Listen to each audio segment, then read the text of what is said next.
Rosalinda, ay amor, amor se tiene una razón para amar intensamente. Se descubre de repente que por ti late más fuerte el corazón. Ay, cuando nos llama la pasión, nos hallamos frente a frente para amarnos locamente y entregarnos sin reservas al amor. Ay, amor, quédate muy dentro. Aquí está tu Rosalinda para vivir en tus sueños. Ay, amor, que me estoy muriendo.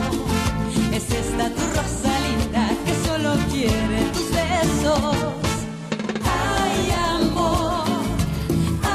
amor, aquí está tu Rosalinda para vivir en tus sueños. Toma mi alma, bebe mi cuerpo, que por tus besos me estoy muriendo. Ay, amor, es esta tu Rosalinda que solo quiere tus besos. Rosalinda, Rosalinda.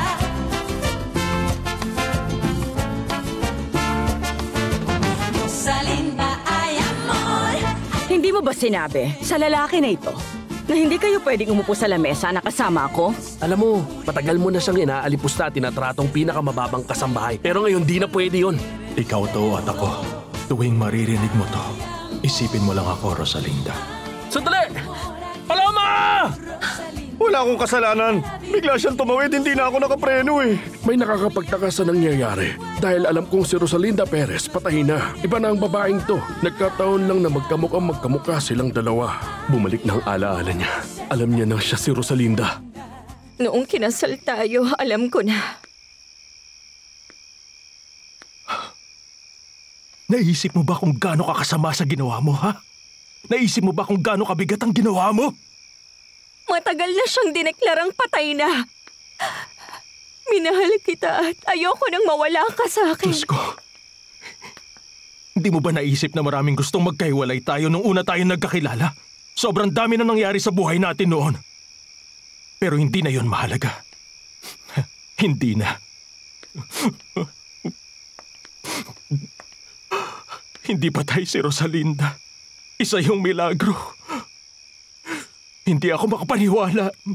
Isa tong milagro. Nabuhay siyang muli, Fedra. Niligtas siya ng Diyos para sa akin. Buhay pa siya. Buhay pa siya. Buhay pa siya kanina. Pero ngayon, ewan ko lang, Fernando Jose. Kanina? Ngayon, ewan mo? Merong tumawag kanina sa telepono. Si Alex Dorantes. Tumawag siya para sabihin nasangkot si Rosalinda sa matinding aksidente. Hindi. Saan, Fedra? Kanina lang daw. Nakita ko siya na tumayo bigla pagkatapos umalis na sa teatro na parang meron siyang tinatakbuhan. Hindi siya nahabol ni Alex at nung sinubukan niyang tumawid doon sa kabilang kalye, sagasaan siya ng kotse. Hindi. Hindi. Critical daw siya sa Central Hospital. Ooperahan siya. Hindi. Hindi. Ang sabi ni Alex sa akin, parang wala nang pag-asa pang mabuhay siya. Oh, Diyos ko. Hindi. Hindi. Hindi. Hindi!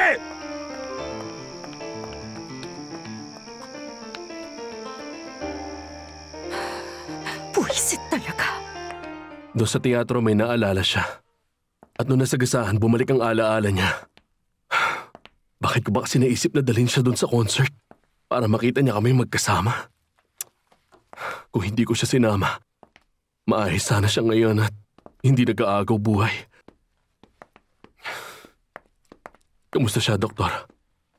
Nandun siya sa room 207. Hindi nag-aagaw buhay. Kamusta siya, Doktor? Nandun siya sa room 207. Tulog pa rin siya dahil sa epekto ng anesthesia. Pero pwede mo na siyang puntahan.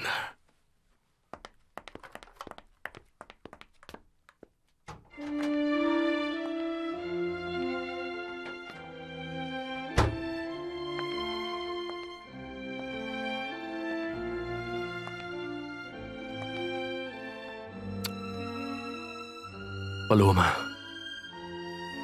Mahal ko. Ikaw pa rin. Si Paloma para sa akin.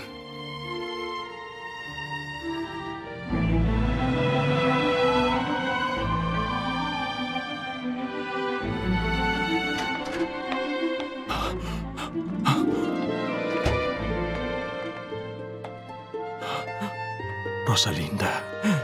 Rosalinda. Tama bang ginawa ko? Oo, umasta akong mangmang. Pero kailangan kong gawin yon. Malapit nang lumabas ang totoo.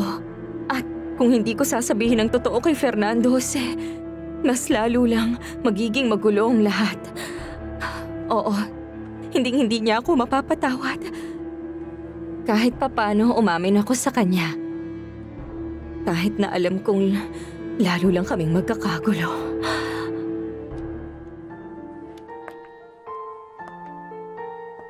Tulog pa siya dahil sa anesthesia. Ba't nandito ka pa? Alis na. Gusto ko lang sa tabi ni... Ni Rosalinda. Ni Rosalinda, hindi Paloma. Alam mong siya si Rosalinda. At wala nang ibang may karapatan sa kanya, kundi ako.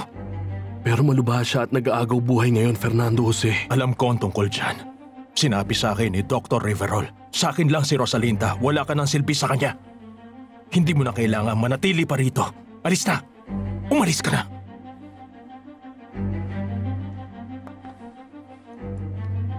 Marami tayong pag-uusapan.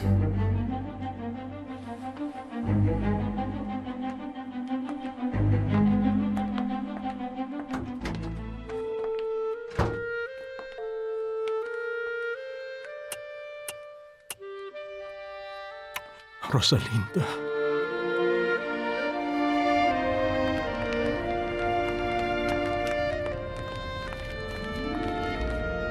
Sobrang ganda po na naging concert niya, Tita Soledad. At punong-puno po ng tao ang teatro. Ay, mabuti naman. Masaya ako sa naging tagumpay ni Fernando Jose.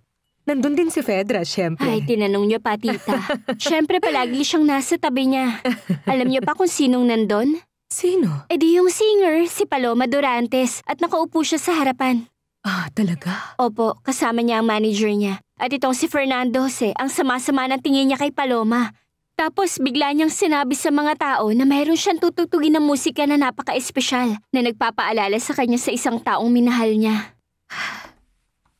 Si Rosalinda. Tama, Tita. Si Rosalinda.